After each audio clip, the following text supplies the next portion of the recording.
like to think here at the Douglas station, or at least the city of Douglas, we've essentially have gone through the hardest part, which is sending that message back into Mexico, and it's mostly Mexico, but Central American countries, saying Douglas of 2002 is not the same Douglas of 1999. It's a lot more difficult. The likelihood of arrest is much greater. You need to take, to the smugglers, you need to take your business somewhere else. Unfortunately, they prey on people. They sell them false hopes and dreams, and they're there for the mighty dollar. So that message is coming up. In terms of personnel, that's always great. That's always the quickest fix. The long-term fix, though, or at least the one that I can manage and control, is additional all-weather road, fencing, lighting. Would I like to have the entire Douglas area responsible for the 48 miles I'm responsible for fencing? Well, I don't think that's a reality, and I don't think anyone wants to live in a country that way. But we want to be able to deploy those areas that's going to have the greatest impact on the smugglers. And right now, that is in the urban areas. So what we have plans, at least in the Douglas station for the next few years, is a series of projects. Like I said, all-weather roads, fencing, lighting, some upgrading of some of the equipment that we have, permanent and mobile equipment. That's what we're looking short-term and mid-range. Long-term solutions, unfortunately, that's something that our agency simply cannot control. It becomes a line that divides, I guess they call it silk and honey. On that, that's people come here for other reasons. On that, and at a national level, they come up for the economy, and we simply have no control. They choose places like Douglas and Naco because of the transportation hubs and the smuggling infrastructure. Those are the ones we can affect. But the national scope, we simply don't have that in our grasp. Train gate agent, come over here to the VR gate, please. I'm going to have to stop for just a minute. Port runner, blonde hair, dyed blonde hair. Okay. Mexican iguanas had him. He just broke away from them, I think, so he might try to come through the fence. Tell your guys, he's a port runner. He's got bleached blonde hair. Roger that. West Side agents here in Grid 5, Charlie, be advised. Customs just got finished talking with the iguanas on the south side. They had a port runner in custody with dyed blonde hair. Port runner escaped their custody, and both customs on the south and north side feel that he might attempt entry again in around the tubes area, between train gate and the tubes. Right now we are on the immediate east side of the port of entry in Douglas, Arizona. You're looking off to your left is the port of entry where they inspect the cargo coming in. This is the international boundary where you see the picket fence. We have one of our agents here in what we call a security vehicle. It helps protect him from any of the rockings and other debris that gets thrown over the fence at him. Right here in front of this fence is the international ditch. Kind of an obstacle for people trying to come in. It's also an obstacle for us to do our jobs. We've been working with different environmental groups. Just had some assessments done recently to make some improvements in this ditch so that we can better control this area and prevent people from trying to cross this area, but also prevent people from getting hurt. As you can see on the ditch there, it's a little bit of a drop. When we make our improvements here, we hope to clean that ditch out really nice, cement it or soil cement it to prevent any further erosion from taking place. And also, hopefully we can put some lights up in this area to kind of light the area as well at night.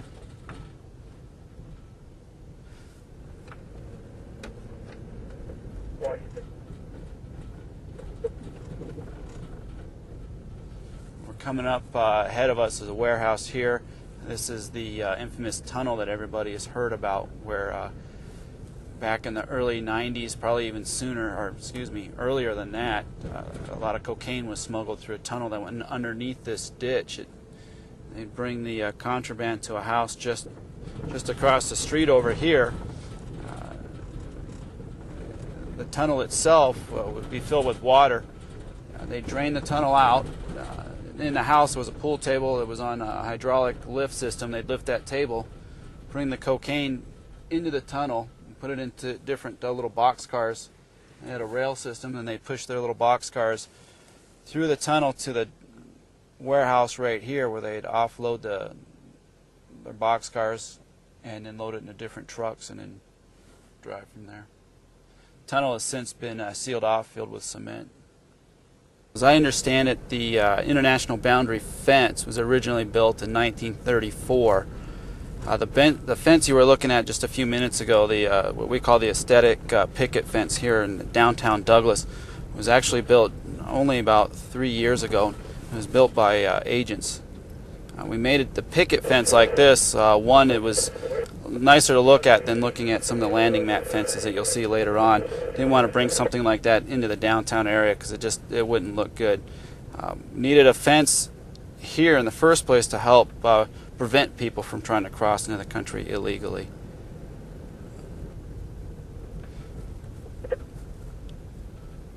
Once this fence was completed, we'd have seen a shift in some of the traffic patterns through here. Before there was a fence, we'd see numerous people come into this ditch at night and try and cross the road into the downtown area.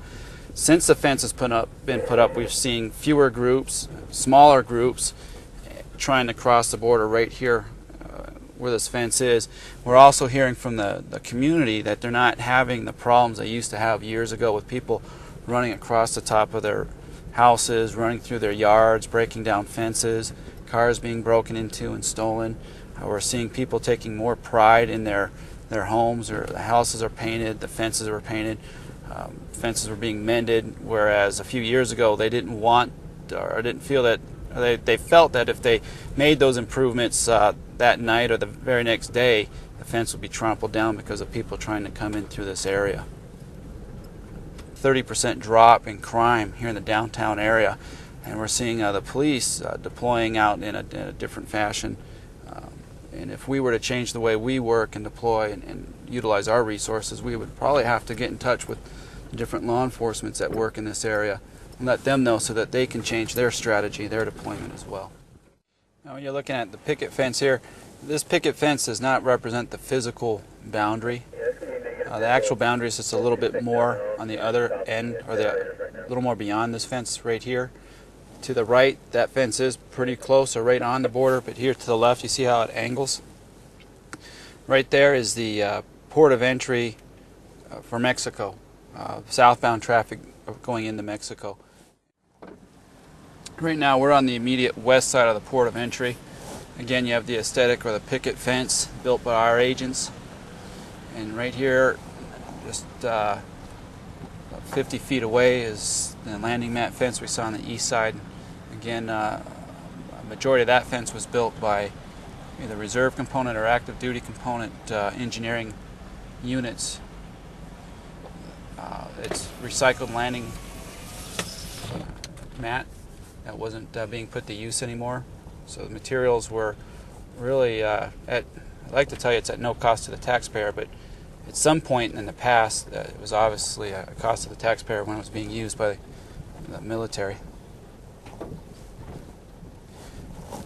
We were able to get the military outfits to assist with this because there was a problem here for narcotics crossing the border. With this fence, this helped us to control the traffic in this area. Straight ahead of us, you see these tall trees and all the thick brush. That brush used to be a lot thicker. That area has been known as the jungle. And it was called the jungle because, one, the brush was very thick in that area, tough to go through. And second, a lot of the crime that took place in Douglas took place in the jungle. Murders, rapings, muggings, fights, all took place in there. Law enforcement personnel would not go in there alone, and they would only go in with assistance from other law enforcement guys. Most of the jungle has been cut down, and we've been able to better control traffic trying to cross through there. South of us is the fence, and there's a bar on that south side that doesn't get out till about 4 a.m. and you get a lot of rowdies that would come through. And bored and looking for some type of entertainment, and would just come down here and try and entice the agents to come down to that area where they could start rocking them. That area we called no man's land. We never went down in there. We didn't need to open ourselves up to any assaults or threats like that. Since the fence has gone up, there's permanent lighting, and having our high visibility positions here and cutting down a lot of the brush, we have been able to control this. We have no longer having fights, rapings, muggings, murders taking place in the jungle. No one's being called out to any crime scenes around here, and traffic trying to cross here has been very minimal. What you're looking at here is still the international boundary fence. We call that the Ballard fence. We learned pretty quickly that a lot of water is going to flow through this wash during the monsoon seasons. Having the landing mat fence, even the picket fence, is going to be detrimental to this wash right here, and it's only going to hurt us in the long run because the water is going to push up against it and knock it down. So we had to come up with another way to have a physical barrier and yet not have a very negative impact on the environment here. So we came up with this Ballard fence design. This fence here, you see these poles, they are dug deep down into the ground. We welded a frame so we could weld the poles to them, thus helping them stand up straight. We then filled those poles with cement, and then we filled the ditch that these poles were placed into with cement as well, making it very hard for anyone to squeeze through, try and pry apart, climb over, or even dig underneath. And it also allows us to be able to see through so we can see anybody that's on the other side of the fence. Right now we're right on the border between the United States and Mexico. We're at an area called Whitewater Wash. We're just a little bit west of the port of entry in Douglas, Arizona. And right behind me here is the Whitewater Wash itself. The water in here is stagnant and it's here year-round. This is a bit of a challenge for our enforcement operations here. This is deemed a wetland area, and it's protected. So therefore we have to be very cautious and careful about how we patrol this area and the infrastructure we want to put place in here. The fence ends right there because we couldn't extend it, not immediately anyways. We needed to come up with a good plan of how we wanted to put the fence across here without having a negative impact on the environment. There are some plans and proposals right now.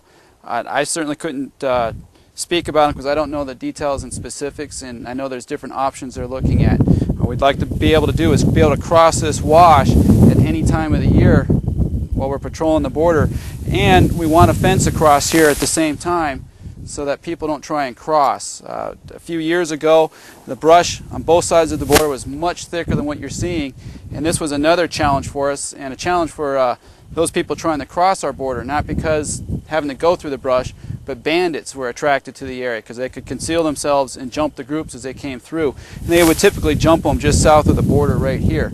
Since we've come up with our high visibility posture right here, and we've been able to cut a little bit of the brush on this side right behind you, and also in Mexico some outfits came over and cut some of the brush a little bit on the south side, thus giving the bandits one less place where they could hide and wait to pounce on the people crossing through the area. This becomes a challenge for us as well during the rainy season, or really during any rain, because the water will fill up in this wash, thus keeping us from being able to cross it. We would have to go up and around to get over to the other side to be able to work traffic, or even get out to assist another agent. If we were to drive through this at a point where it was too deep, it would disable our vehicles, and we'd have to replace the engine, making it very costly for us. You can see a couple signs right in here. We put markers on there to help our agents and the general public see what point the water will be too deep, warning them not to cross. What you're looking at right there is your international boundary fence. We do have proposals and plans in place to improve that fence. You're looking at a fence that was originally built back in 1934, if I understood correctly, and has not really been maintained since the 1950s. It's not a fence that we're charged with. There's another bureau within the government that has responsibility for the international border fence. What we've been doing is requesting permission, having environmental assessments done, requesting the funding to be able to put a better fence in place. You're looking at right below us here are some vehicle barricades. We've put these in place recently to prevent vehicles from trying to cross our border illegally. Footage of this. Sure. What they're doing are cattle that are being imported from Mexico. They come up to these corrals just right here on the south side of the border. And they then cross the border into some corrals here on the north side and placed in quarantine. And they make it through quarantine, then they are loaded up on various trucks and then shipped throughout the U.S., different parts of the U.S. There's usually a customs inspector and or an inspector from the Department of Agriculture down here as this takes place.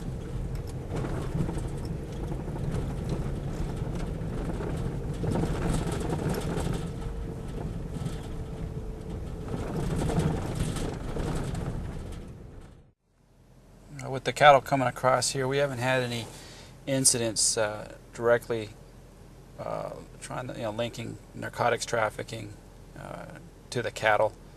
There have been some incidents where smugglers tried to take advantage of when cattle trucks were leaving this area going north, and they try and hide in the dust cloud of the truck, but dust cloud wasn't enough to mask their movements. But as far as the cattle themselves, we haven't had anything directly yet.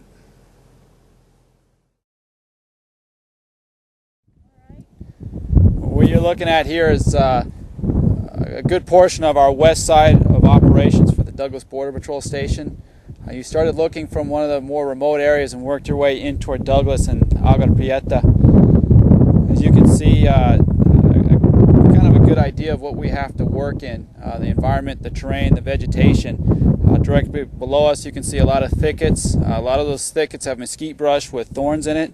It makes it very cumbersome for our agents when they go in looking for groups. Getting cut up by the thorns, having to go into thickets to find people. To me, it's a safety concern when any of my agents have to go in a thicket on their own, because it's just a dense vegetation to go in there, and you don't know what's on the other side of the brush, who's there and what's in their hands, what their intent is, and the reason for crossing the border. For me, this spot is also a vantage point for us. I could stand here and bino along a great portion of the border here, looking for would-be or wannabe crossers into our country, and watch them as they try and come up to the border, and I can then call out agents that are right on the line and place them right in the area or directly north of those would-be or wannabe crossers and prevent them from trying to cross. And a lot of people will question, well, won't they just play the waiting game and wait for the agent to leave? Well, they'll try to play the waiting game, but what happens when our agent has to leave, he's replaced with another agent. So we have continuous coverage, the Border Patrol agent. We're just not going to leave and let the group sit there. And we've seen groups actually get up and walk back into town because they were unable to cross out here. A lot of times our agents have to find people, take them into custody by tracking them. Tracking means obviously tracking is following their footprints. Right here we have a trail. Really not a well-established trail, but it's a trail of 5 people that walk through here, and I'm going to guesstimate that they probably came through last night. If you look at these footprints, you really don't see any of their foot sign or the details of their shoes. If you look at my boot print right here, you can see it's nice and sharp. I just stepped there right next to the footprint from someone that crossed last night, and you can see it's blown out quite a bit. You can see their toe digs right here, so they were moving somewhat quickly here to make that depression. They walked right along here and crossed that road right about the front doors of our vehicle right there. Now, we can't get them across the road because, one, they may have tried to brush out, but we can identify brush outs pretty easily. I also think it was from last night because there's so much tire sign on top of tire sign here, and a lot of the tire sign is wind blown itself, and that is on top of these footprints here as well. This is not a group that got away or was never seen, because right over here you can see where one of our agents got out on it. And I know an agent got out on it because, one, the sign he put on top of there helped me know that an agent got on that group and worked it. I also followed his footprints, which are very similar to mine, and just by the methods that he used to track them and came back out to the road, I know that was one of us that worked the group. It's not something that just didn't get by unidentified. The agent that worked this group, here's his foot sign right here, and it's washed out. And he tracked the group out. It looked like he got out and started tracking this group. The group went up through here and tried to drop into these washes here.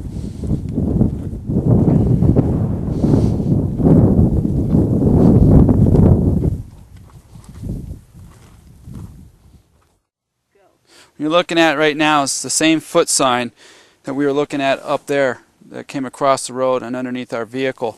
And this soil right here, this little sandbar, is excellent for helping agents in their tracking operations and in finding their groups.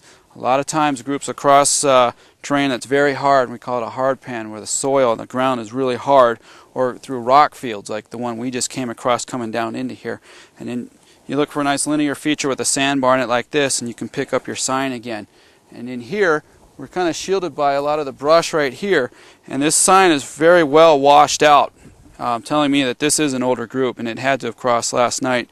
You see a lot of the disturbance through here, and you're also looking at my sign, nice and crisp right here versus one of theirs right here, which is probably a little bit harder for you to pick up on the camera. I only walked up to about this far here, and if you want to bring the camera, you can see the divots that they made going through here, and they kind of did a little S to get up through there. All right, what you're looking at right now are two different footprints. This first one I'm pointing at is my own footprint. Look at how sharp and crisp it is. I just made that footprint walking down in here. My footprint is right next to somebody that crossed last night, and you can look and see there's really no detail to the shoe print at all. And that's because it's been sitting here so long the wind's had enough time to blow it out. Right in front of me here are two different fences. The actual boundary fence built in the 1930s is the barbed wire fence to the rear. In front of me is a chain link fence that a private citizen came down here and built on his own. I think he had the good intentions. It hindered us a little bit because we want to come in here and put a more permanent structure through here to help us. As you can see, as he came through, a lot of it's already washing out. Further down here, it's already been knocked down by the water that runs through. And if you look right here, it's a very low fence. You've got this razor wire here. This is a concern to me because someone's going to get hurt on this, whether it be someone attempt to cross the border or someone that cuts a piece off to use it against one of our agents, as the agent's patrolling the area. We're in our control room where we monitor a lot of activity. Some of that activity we monitor, a great portion that we're going to monitor, is by camera or remote video surveillance systems. We utilize 26 cameras and proposals and planning to add another 20 plus cameras out there. These cameras are all monitoring the border itself.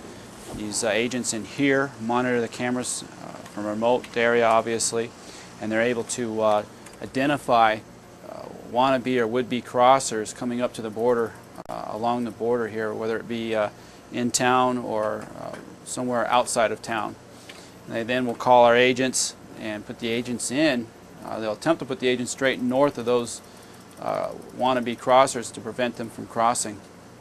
Should they cross anyhow, we'll still try and put our agents in a position somewhere north to encourage the group to turn around and go back to Mexico. Should that not happen, then what has to take place is what we call a certainty of arrest, where we'll take the group into custody. That itself becomes a deterrent as well, too, because we let the groups know that we'll catch them if they try and come through, and if they decide not to go back when we come into the areas. We monitor each camera with a smaller monitor, and then we can go to a larger monitor. Any of our cameras we can bring up on this larger monitor. We can zoom in, zoom out. Each of these cameras has a daytime color capability, as you're seeing right now, and then in the evening we can switch it to a nighttime infrared, so we can pick up traffic at night as well. In fact, we have one camera already set up for that here, even though it's daylight, just to give you an idea. At night we'll see the same image. As the sun starts to go down, we'll be switching all these cameras to an infrared. And each camera, if it's not being worked by one of the agents on the larger monitors, we'll place it so it's got coverage along the line, so anyone can just look up at this and we'd be able to see if someone's coming up to the fence outside of town, and then they know what camera they can switch to to work that group. These cameras have been very effective for us in monitoring activity along the border and doing our job. Some of the other activities take place here, receiving calls from the concerned citizens and in relaying that information to the agents out there in the field so they can respond to that traffic. Also, a lot of record requests will either come through here or through another control room we have in Tucson to be able to run records on individuals, weapons, and or vehicles. It can be a very stressful job at times. If you think it is stressful working out there trying to hold back a group of 50 that are throwing rocks at you, try being in here when you have you're monitoring several groups across the border on both sides of town, the phone ringing off the hook, and with agents requesting record checks on various things. You're looking at right here, this is the international boundary fence. This is the United States. Lower corner here is one of our agents patrolling that area. This over here is Agua Prieta, Mexico.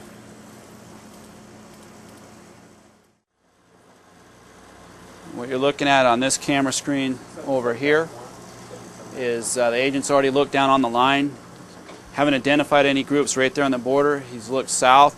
Haven't identified any groups coming up to the border. So now he's looking a little bit north just to make sure something just didn't get by while he was looking elsewhere along the line. If he doesn't identify anything there, he'll put the camera back right on the border. He'll switch to another camera and start looking around.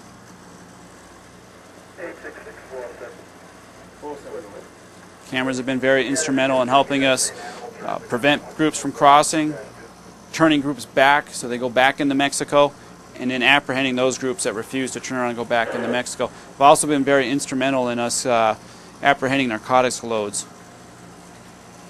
We've even used this to assist other authorities when they've had somebody assault one of their officers and escape their custody and come up to the border. We've been able to identify that subject on camera, take them into custody, and eventually turn them over to the agency that had original custody of the subject. What we're looking at now is one of our cameras in the infrared mode. Looking at a group that's west of Douglas, Arizona. It's a group about group size is going to be 13. They're working their way north. They're already across the border. This is a kind of a remote area, difficult to get an agent in to prevent them from crossing. We'll do our best, but it appears already that the group's far enough north where we're going to have to go by a certainty of arrest and try and take this group into custody.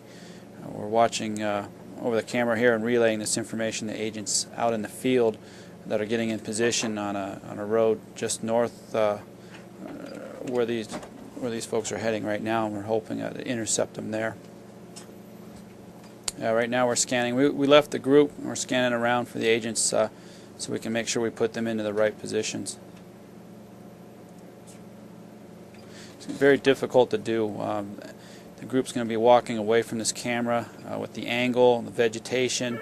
There are some lower lying areas the group's going to drop into. There are some washes there.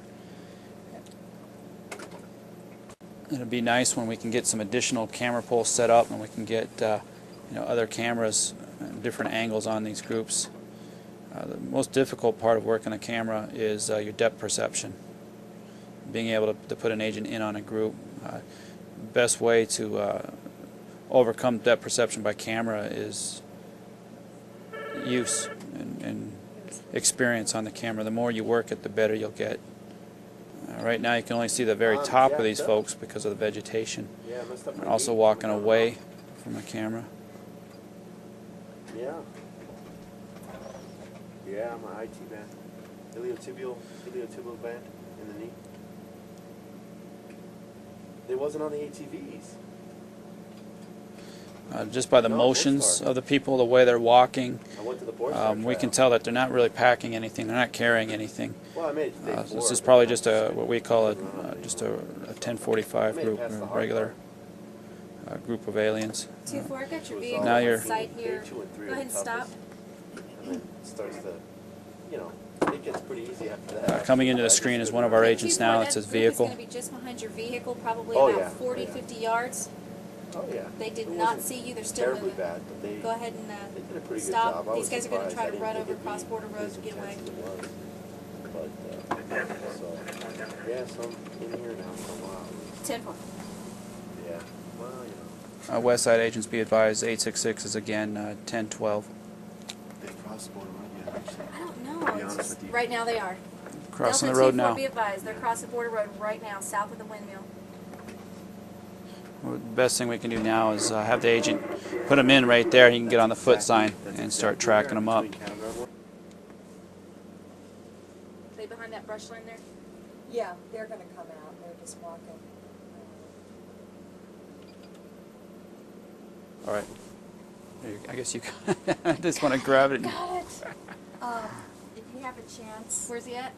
he's here. Okay, agent Still on the to road stop. north of the camera pole rose plant. You come to your hard Yeah. left. Can you Yeah. go left? They load up right over there on the ground. There we go. 10-4, sir. I'll call your stop. These guys are laid up in the open right now. Looks like you got some bodies getting ready to cross here right around Dallas.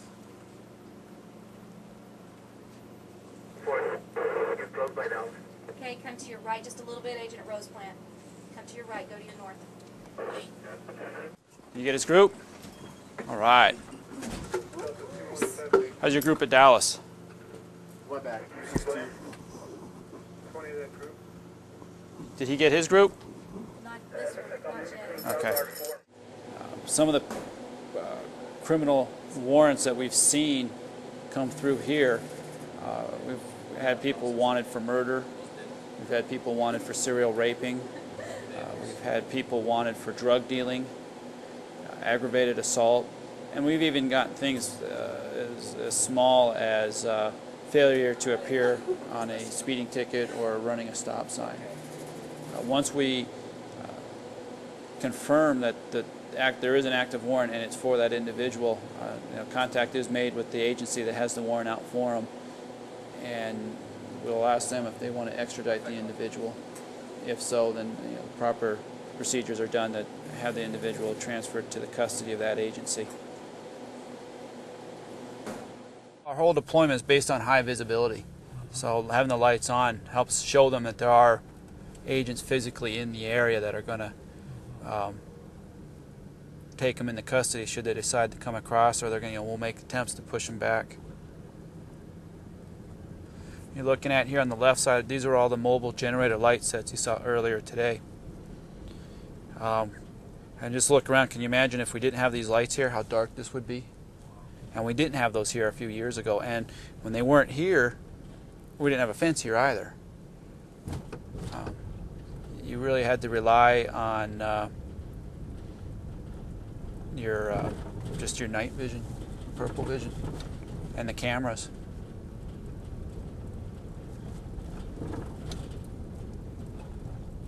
But with the fence and these lights in the area, I mean, traffic in here has decreased immensely. Crime's gone down. However, we still have assaults on our agents taking place, and the rockings, people lobbing rocks over the fence or standing on the fence there and throwing rocks at our agents. We're coming out of an area where generally the light is generated by those mobile generator light sets. We're coming up to where we have installed permanent lighting, and you'll see a big difference in the way the areas are lit up. Here in the local area, we do have plans, proposals, and assessments being done to bring permanent lighting in to this part of town to light up the border area to help with our efforts in deterring people from trying to cross here. And that's all part of the project we'd like to see happen with the improvements on the ditch and the fence in this area.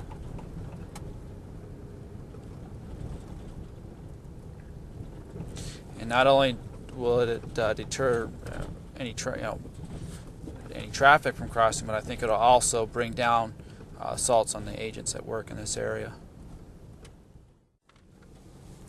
We have shields on these lights. I don't know if you'll be able to pick it up on the camera.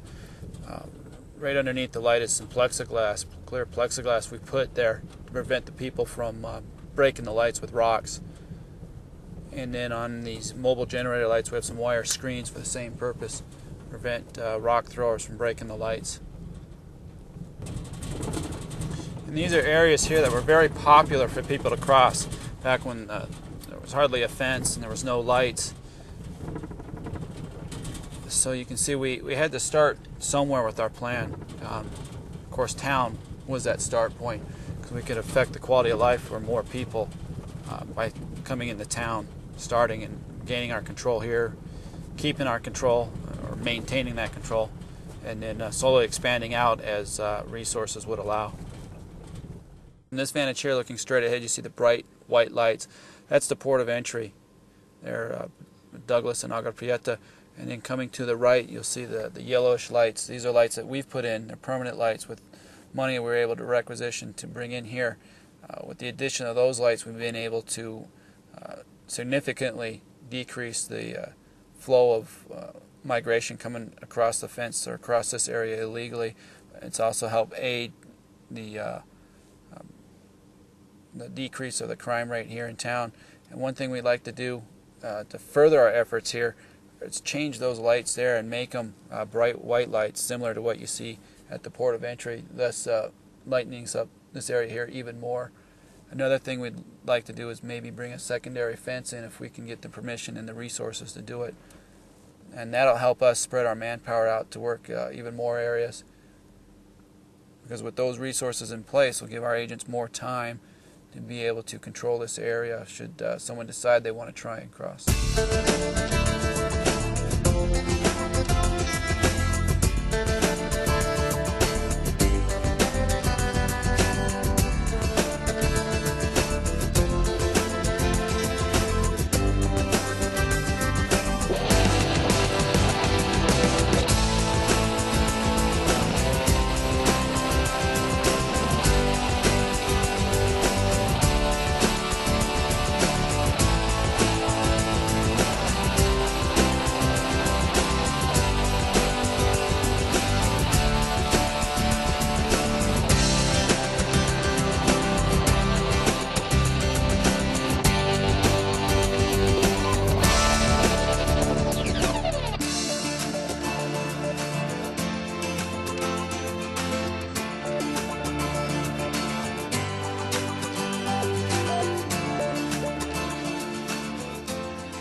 You're seeing here is an individual having all 10 fingerprints rolled into this one system, and it will forward them on and check both of those databases. Looking at the immigration history, we'll know if he's how many times he's been caught. We'll know all the names he's used for each apprehension, the days he was caught. We can look at who was with him in his group at the time, a picture of what he looked like at that time, and who caught him, and maybe just a little bit snippet of where he was caught and maybe some circumstances behind it, making it a lot easier for us in our investigative procedures when we start looking at whether or not we're going to set people up for deportation hearings or criminal proceedings. The other records give us their criminal history. We saw at least a 20% spike of what we refer to as hits on these databases. A hit is when there's an alert on somebody that we need to further investigate. So we saw at least a 20% spike when we started doing this, and that's just because we were getting better criminal information on them. Since then, that has dropped back down, and with that criminal history, we're able to better tell what kind of criminal aliens we're catching out here. And we've had everything from misdemeanor trespassing to molestations, rapes, and murders come through here. So we have agents on the floor rolling the prints, and we have another agent that's up here looking at these alerts and starting to run the records. That allows our agents on the floor to continue on to the next agent, being more efficient, getting these people cycled through here so we're not keeping them here for days on end. We try and get them in here, get the prints rolled, get them cleared, and then get them back to Mexico as soon as we can. Having an agent up here is able to check the various databases, their immigration history, their criminal history. We can also look at other databases where we might find information on them, on different travels they've made and trips and whatnot. Any information we can find on them that might give us a better clue that if they're somebody they're posing not to be. No.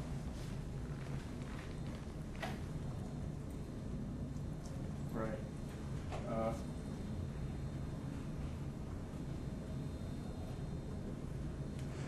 A much better controlled environment than we had before, in more ways than one.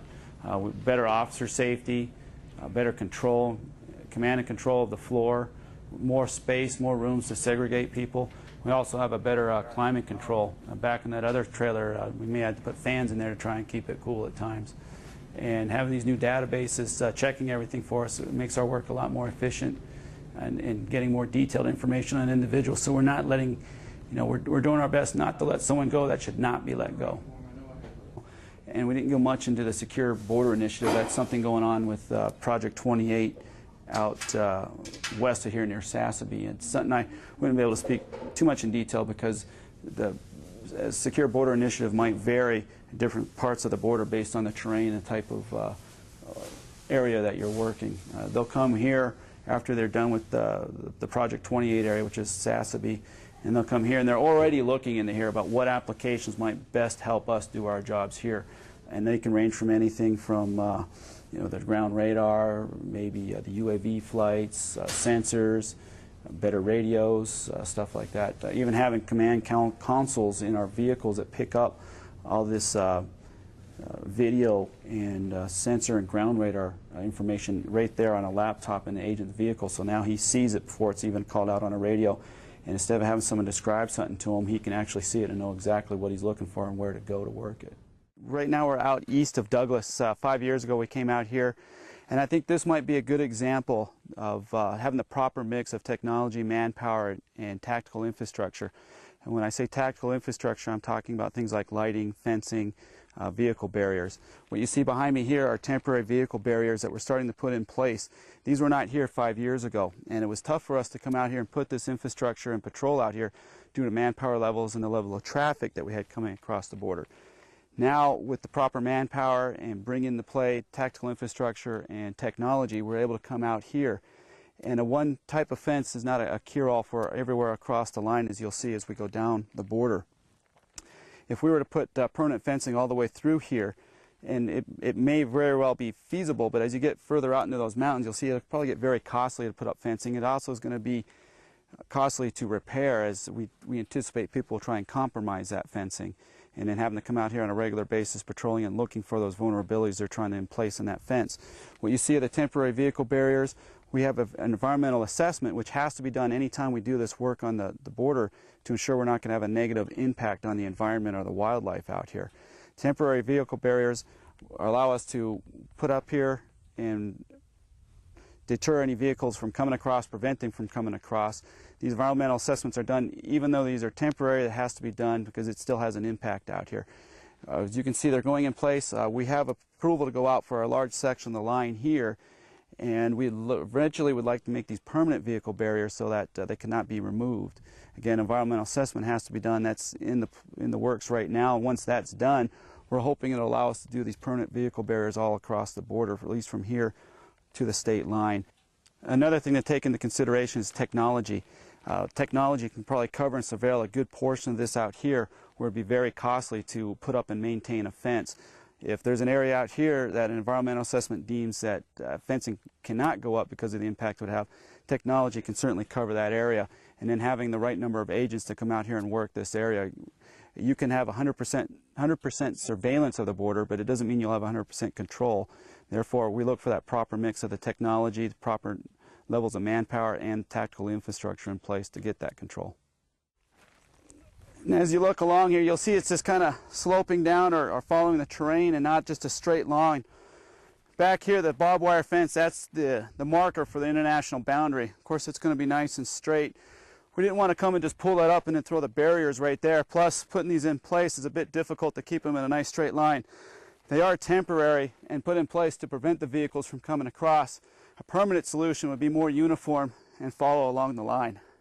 Directly behind me over here, this concrete pylon, that is a monument for the international boundary. And just immediately in front of it, you'll see the barbed wire fence that marks the international boundary all along the border. That barbed wire fence was erected sometime in the 1950s, and these concrete pylons were put in place by line of sight. And the next nearest one would be where they could see. And if you look over this direction out here, it'll be this next hilltop out this way. On the top of this hill to our east is where you'll find the next concrete pylon, known as the international boundary marker. If you follow this road, it'll take you directly there. The road follows alongside the international boundary fence, which was the barbed wire fence erected back in the 1950s. As you look at this road, you'll see it kind of curves and moves about. It's not following the actual boundary, but it curves and moves about because of the terrain.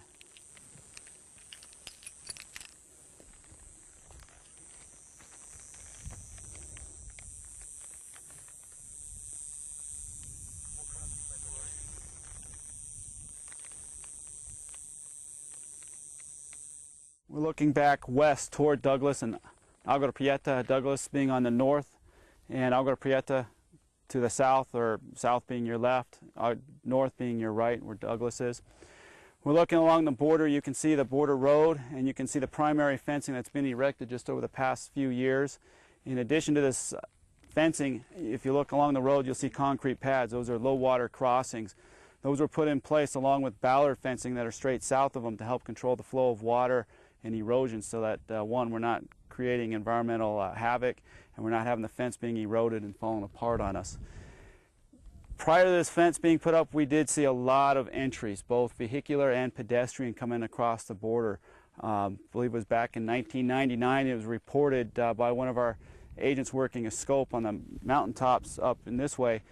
He had a visual of hundreds of people staging up south of the line, south of the border here, waiting to cross, and we had to pull as many agents as we could. Be very high profile to let them know of our presence to prevent them from crossing. Today, with this fencing, with the camera pole up here, and there's another camera pole further north, in the number of agents we can deploy out to this area, we've cut down the traffic immensely. I'd say there's fewer than 100, or maybe probably even fewer than 50 people that even come out this way to look to cross within a day or a few days. The fence cutting down on the pedestrian traffic and bringing our drive-throughs or vehicular crossings to a halt. When they used to drive across with narcotic loads frequently out here when there's no fence, we hardly see that happening at all from this mountain all the way back to town. There have been some instances where they've attempted to cut gates through this fence, but with the technology being the camera poles and having our agents out here, we've been able to identify those and address them before they became drive-through gates or big concerns. Having this fence and cutting down on this traffic has also brought some business to the area. There's a gravel pit, which you'll see once we get up here about another half-mile up, and I don't think that the owner of this land and his business partners would have brought in this gravel pit company they've started if there was a big problem with traffic coming through this area.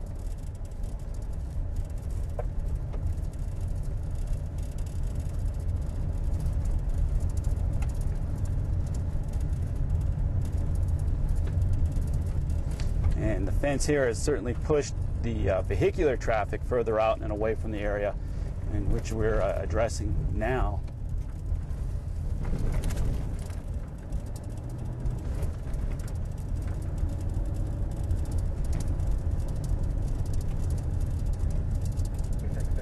But I think anyone that crossed out here 10 years ago and comes back and crosses will tell you it's certainly different. The fence, the cameras, the agents they'll see, and I don't think that they'll write back home or call back home and tell them that this would be a preferred spot to cross like it was several years ago.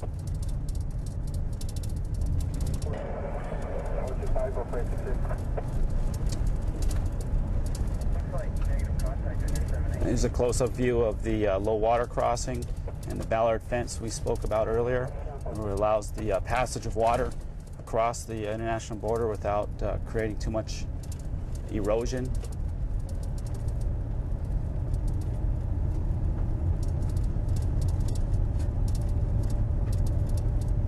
Coming up on one of our video camera sites, 4 cameras on this, 2 that point in each direction, being east and west. We have our daytime and a nighttime capability to cover this area. If you go or look north or pan north of this camera pole, you'll see the gravel pit I was speaking about earlier that I don't think would be in existence today if there was a problem with people crossing through here.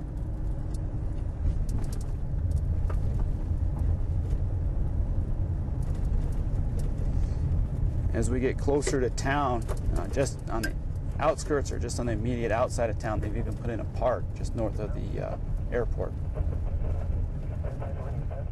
And as we come further down the line, you'll start to see some permanent lighting being put in place. That's also part of our tactical infrastructure to help light up the area. we're looking at somewhere in half to a mile outside of town with these lights.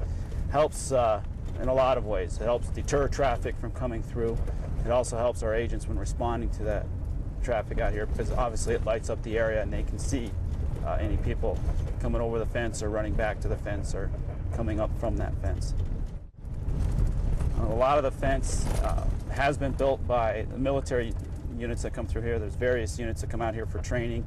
A great opportunity for them to come out and use the heavy machinery and put a lot of the skills that they've been taught to use. It also helps them erect something that's permanent and along their border, protecting the border. Portions of this fence that were built by our agents, and I know there'd be concerns with putting Border Patrol agents to work on the fence and not out patrolling. Of course, that's why we get the military units to come out, but we still feel we need a handful of agents to come out and work with the military units to show them exactly where the fencing needs to be, how the fencing needs to be built, and the type of fencing to be built, so that we're consistent with our fencing and we're putting a product in that's going to work for us out here in the field, versus just allowing different units to come out here and put in different fencing that they've trained on elsewhere. It might be conducive to other areas, but it may not be conducive to here.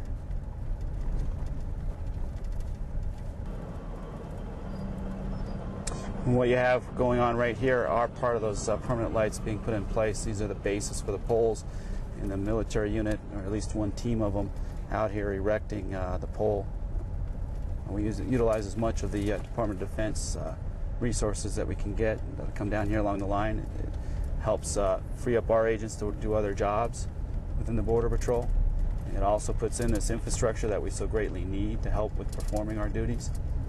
And on the flip side, it gives the military the training and opportunities for that training, putting their skills to use for something that will be permanent and kept in place for a long time while it defends the borders of their nation.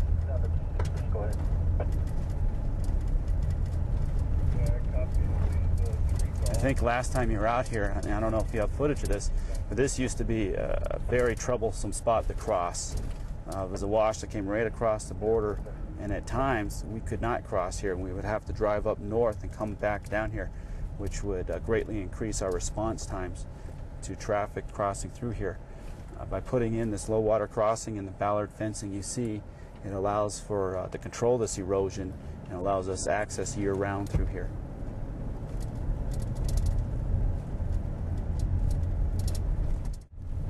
See, out in this area here, minimal crossings. I believe this fence has definitely had the impact that we've wanted out here.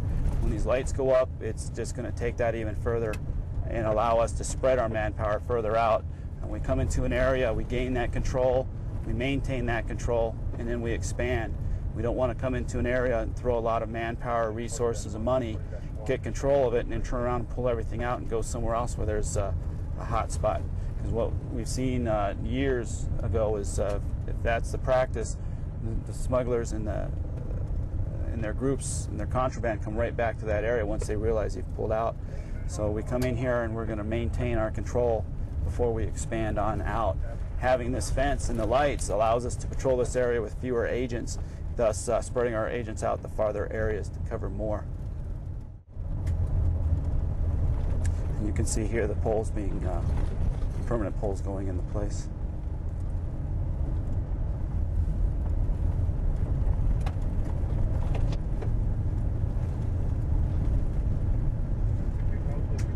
Without this fencing and these lights, the cameras we put up, I don't think our apprehensions would have gone down as much as they have. And I think we'd start to see a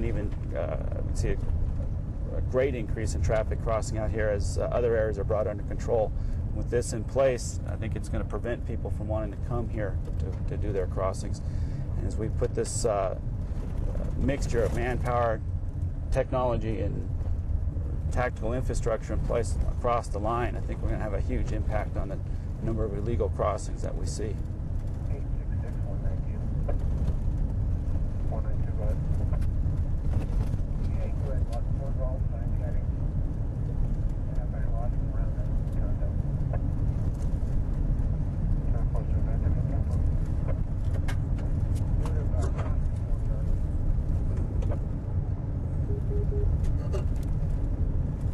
866 Delta 8, 1012 westbound line from airport toward POE. You'll see on the top of the fence here, it's commonly referred to as fence capping. It's an expanded metal put on top of the landing mat fence to help prevent people from crossing or climbing over the fence. It is also cut down significantly in the number of people crossing over the fence. The fence is cut down, and then put in a capping has cut it down even more. Sure, we recognize there's going to be some compromises, ladders and ropes to come over it, but it gives us a lot more time for our agents to respond to this area.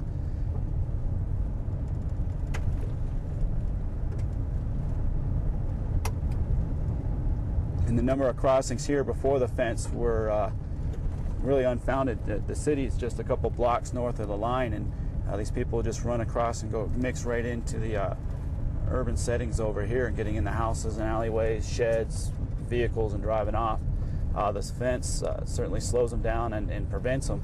We don't have the number of people crossing here. In fact, I'd be surprised if there are more than 20 people that crossed in this area in the past 24 hours. And I think this fence capping is also a good way or a good example of how once we put something in place, we don't just forget about the area. We constantly go back and review and look at things and what works and what needs to be done to improve upon things so that we can better maintain that control and spread our resources and manpower over a greater area. Coming over here, you'll see the picket fencing. This was in place during your last visit here. It was erected in the late 90s. This will extend all the way to the port of entry. There are also plans that looking at this and improving upon this as well when we do our project with the international ditch closer to town here. You'll also see on the other side of the road the permanent lights that have been in place. Those were put in place really, I don't remember the exact date, but I want to say it was around 2001, maybe 2000. This has also helped us with controlling this area.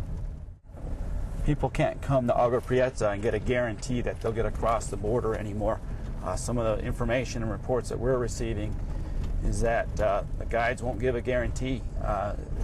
They'll tell you that they'll give it their best effort, but there's no guarantee you're going to make it across. We're at the international ditch. On the south side of the ditch, along the international border, is the picket fence. We use a different type of fencing here. The landing mat just wasn't really aesthetically or conducive to the urban setting right here. The ditch itself has always been a problem with traffic.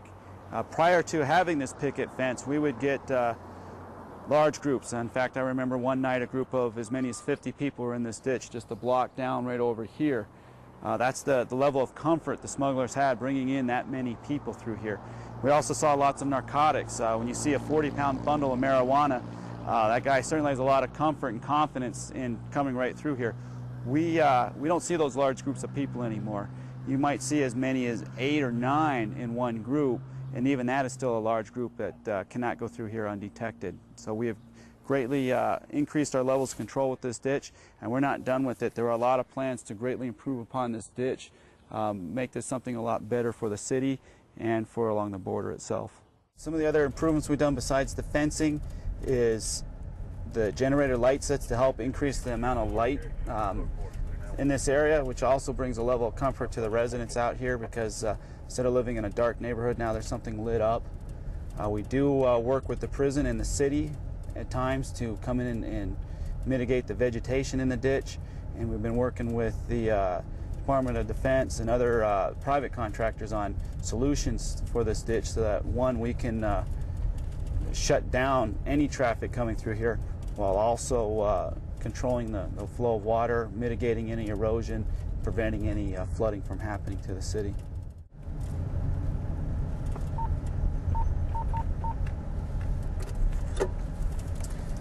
(866 Delta 8).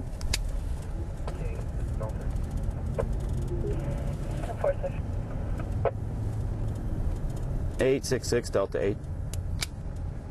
Go ahead, sir. Yes, ma'am. 1012 crossing from the east side onto the west side. We're at the POE, working our way to Train Gate, and we'll drive the line back out to Charlie Golf Niner. 204, sir. Good copy.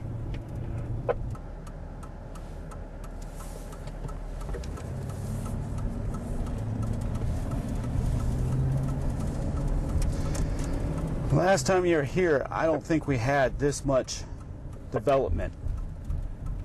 What I'm going to do is I'll pull up here so you can get a pan of this area. I think when you were here last, Walmart was across the street and this was a jungle area out here. In 5 years' time, we've seen a lot of economic development over here. You've got the Denny's, you've got Burger King, next to that is a Family Dollar store, you have a Radio Shack, back here you have 2 little strip malls, and then you have a super Walmart back over there. Again, I don't think a lot of people would have invested the time and the money into these businesses over here if it was out of control like it was 10 years ago. Turn it back around and we'll go down to the line and you'll see what it's like down there now. It is unheard of, or it was unheard of 10 years ago for an agent to be sitting right here day or night because of how open this area was and the type of people that came through here. Now it is unheard of not to have someone down here.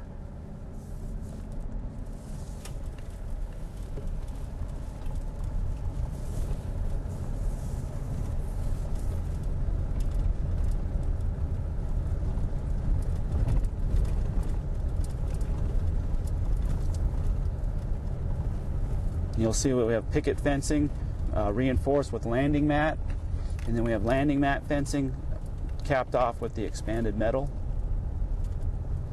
The area north of us, and I'll turn the vehicle for you, you'll see a portion of the wall to the super Walmart there, and you'll see that the area there thick with vegetation that used to be known as the jungle.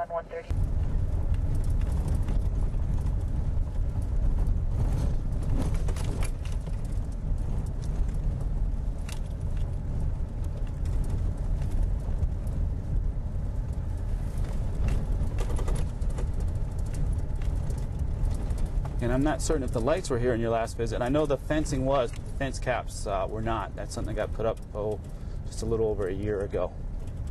And then just over here in this wash, you'll see some more ballard fencing that was, we tore down part of the fence and put up the ballard fencing to allow the water to cross through in this wash area here.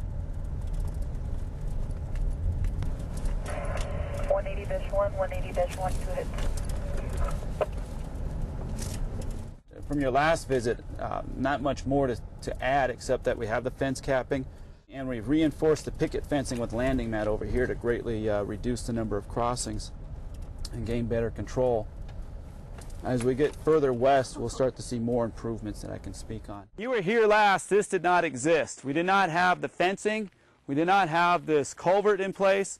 I believe we had standing water, and you saw what was a chain link fence hastily erected with concertina or razor wire wrapped around the top. That had been that chain link fence and that wire was put in place by a private citizen that came down here. I believe he was out of Colorado on his own mission.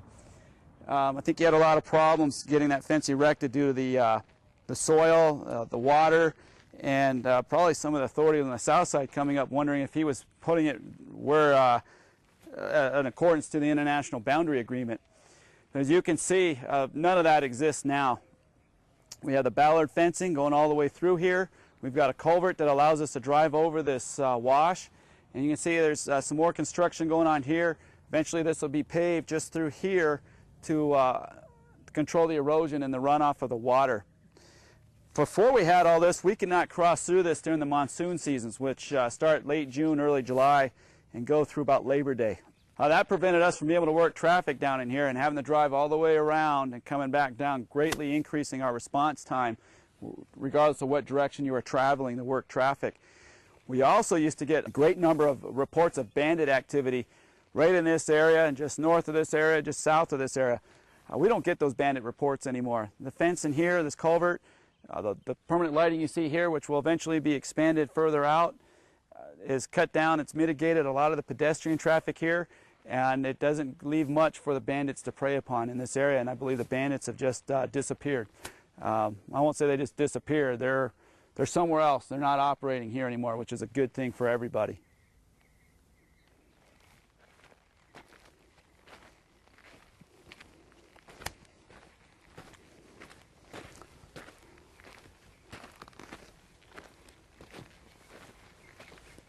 If if you'd like, there's a good view here if you want to get the fence going back that way.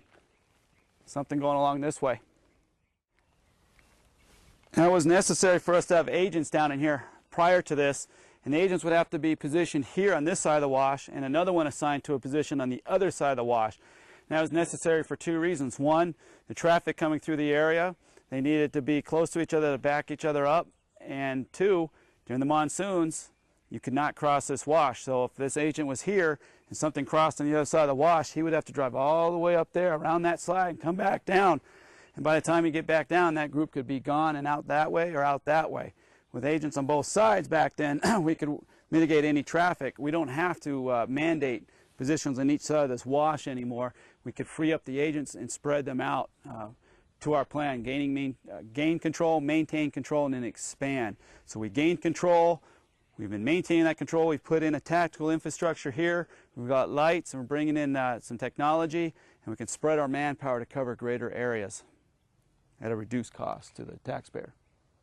As you look out to the road here on the shoulders, the left and right, you'll see it looks a little different than the middle portion of the road, and that's because we drag a lot of these roads. And what the dragging is essentially it's just taking a couple tires that are chained together and dragging them on the sides of the road or the edges of the road to scratch up the ground and make it as soft as we can get it. And the purpose for that is when someone walks across it, you get a good, crisp footprint that you can read. And with that, you can look at the detail in the footprint and start your tracking operation. It'll give you a better idea of how many people are in the group. You can call ahead the agents further out or north of you and give them a good sign description of that footprint so they know what to look for when they're trying to help you out. And it also gives you an idea of how old the foot sign is. Something that's really sharp and crisp is going to be a group that crossed more recently than something that looks like it's been windblown. And by looking at that, the sharpness and how crisp those footprints are, help you decide which groups to get on right away and which groups probably crossed the night before. The east end of that plaza that just ran back south into the jungle.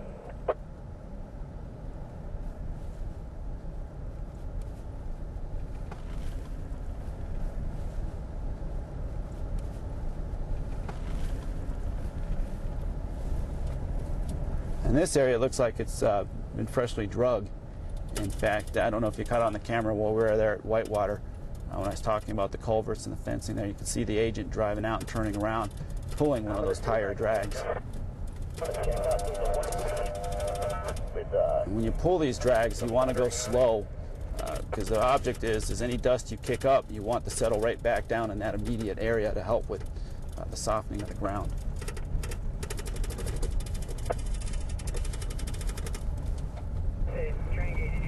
Saw him cross Pan Am. He just went under the culvert behind Tankers. Alright, 10-4, I'll get over there. He looks like he's heading towards Port of Entry. Heading back south. Alright, 10-4, what's he wearing?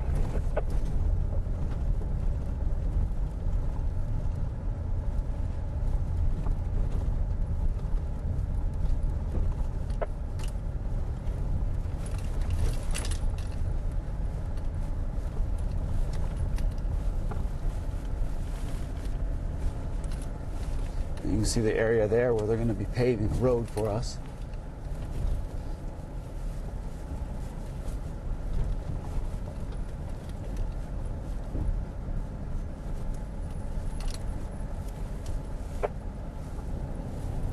Copy, did all of them cross under there or just one?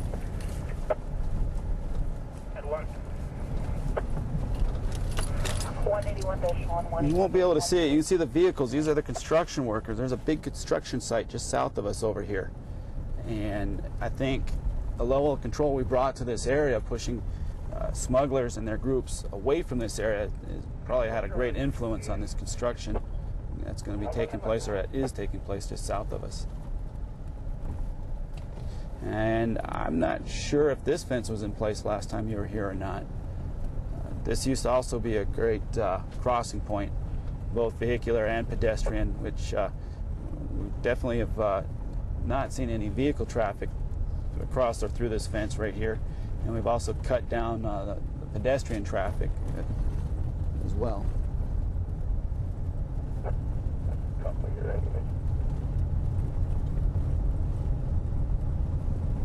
If you look off to the right, you'll see one of our agents pulling the drag. You'll see that the dust is kind of kicking up. He's going slow. Now, having that drag right there, dragging that lane over there, when the cameras see a group cross, they'll direct an agent to this area, and then the agent can start cutting that drag and looking for the footprints while the camera maintains a visual of the group or looks south of this fence to see if there's other groups or if there's other traffic that needs to be worked, thus allowing the agent to work one group and then the camera looking for others. If the camera doesn't see anything else going on, then he can go over and help the agent get in on the group. And one thing we have to be real careful of, and I shouldn't say real careful, but one thing we have to reinforce with our new agents or with these trainees coming aboard is you cannot let the technology replace the old tracking habits that we have. Footprints don't lie. You can get on the sign and track a group out. Cameras can't always stay on the same group all the time. You got to keep them freed up to look at other areas to assist with things. We're coming up on out here are the what we refer to them as new corrals. These are, I think these were in place your last visit here that replaced the older corrals that we saw back a few minutes ago. 284 420.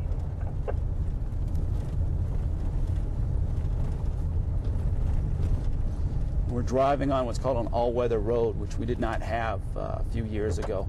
Without this road during the monsoon seasons, it would be extremely difficult for us to be down here working traffic.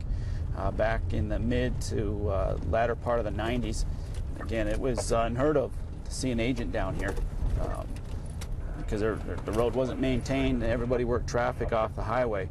Today, it's unheard of not to be down here working the traffic, trying to prevent them from crossing. And if they should cross, then we want to make sure we put there's a certainty of arrest that they get caught. And the closer we can catch them to the border, the better it is for us and the harder it is for the smugglers.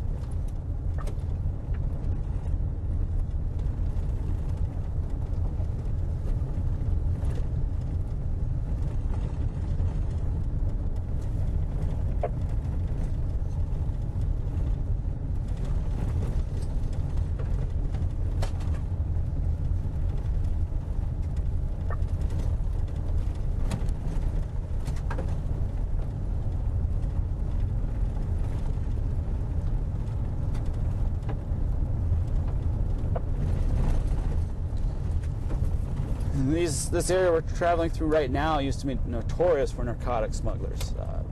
We don't see that same narcotic activity through this area anymore. And what narcotics we find are just a fraction of what they used to bring through. It was a few years ago, it wasn't uncommon to get a couple 100 pounds of marijuana just in one group. Now, less than 100 pounds if there is a group that comes through.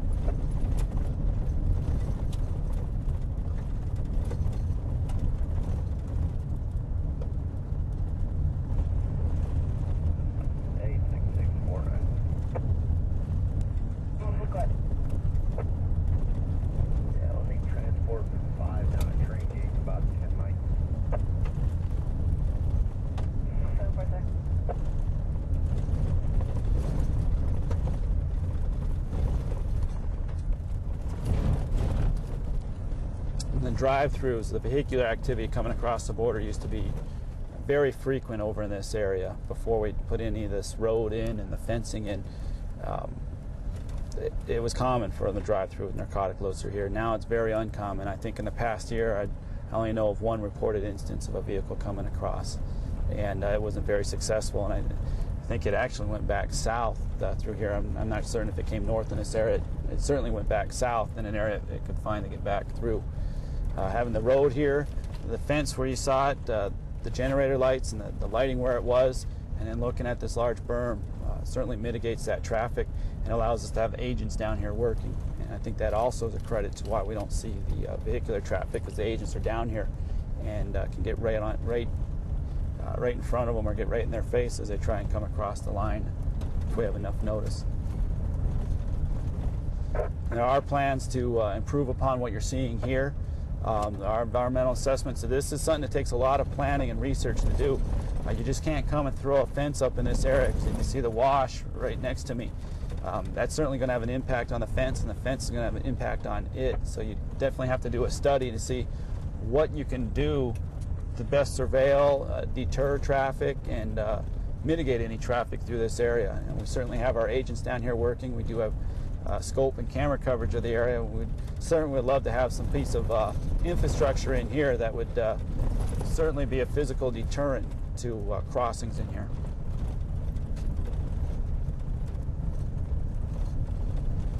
And then here in about another quarter mile to half mile, you'll see the fence pick back up.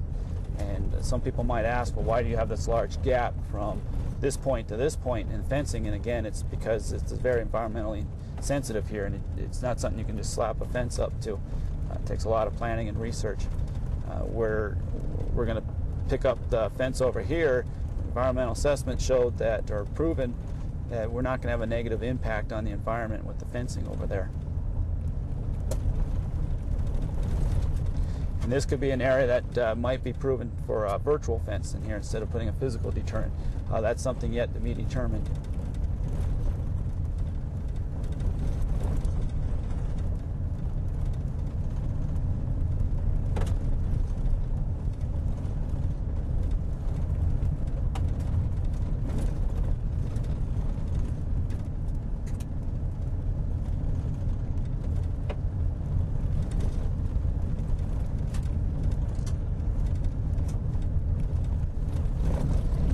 Right now, we are almost straight south of the new Border Patrol station.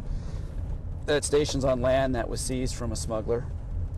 And this was an area, again, where we saw lots of traffic, both vehicular and pedestrian. But we do get a little bit of pedestrian, but we don't get any vehicular.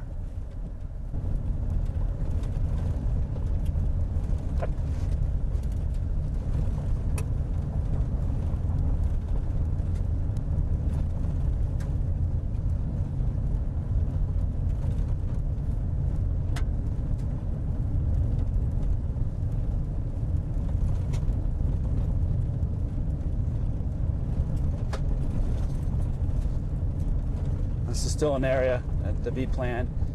You could probably tell just by looking at it that if you did just put a fence up, if you didn't plan it correctly, you'd probably have problems. This would probably get eroded pretty quickly. The fence might fall down. As we come further up, you'll see the fence pick back up. And then the fencing picks back up over here, where the assessments show that will be good. You'll see some that have half a ballard and then they're capped with landing mat. That's for erosion control and water passage.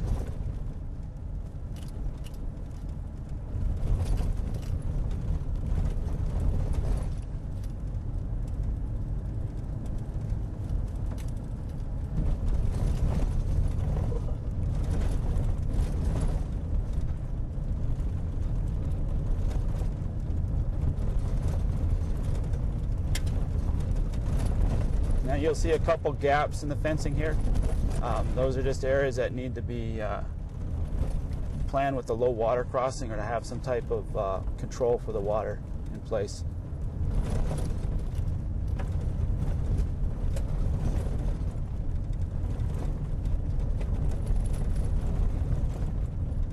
So eventually that will be fenced off once they come back in and put the ballard fencing. You can see the concrete pad for the water crossing. And we'll come back in and put a ballard style fence.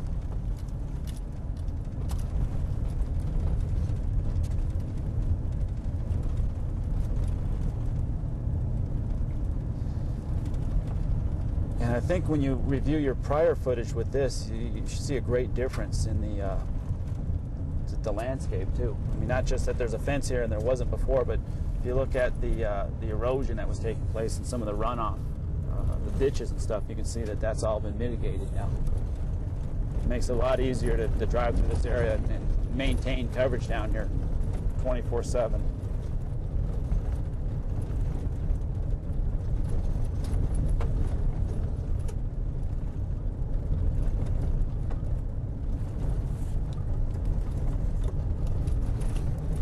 A866 Delta 8 will be crossing Cattle Guard 6 heading westbound.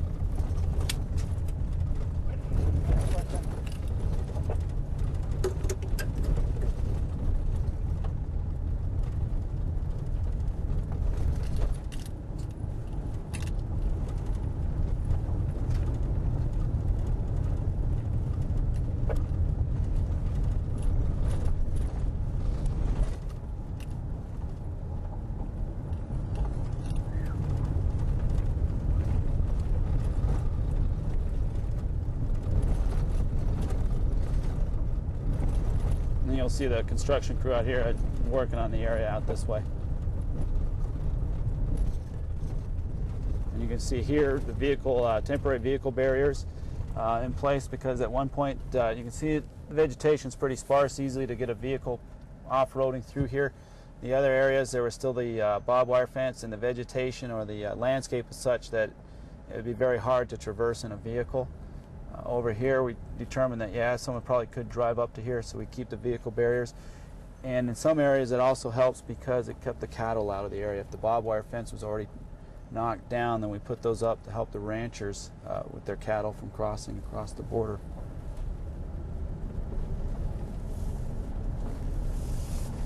And this area out here has just been notorious prior to this fence being put up for foot traffic, whether it be migrants or narcotics. Again, it's been greatly mitigated, and we spread our manpower out to other areas. In fact, we find ourselves taking manpower from one area of town that required a large number of agents, and now we see ourselves taking some of those and putting them on the other side of town, out in the far areas, because this fence and this road have greatly reduced the traffic coming through here, that the work isn't such that you would need as many agents, so we can spread them out.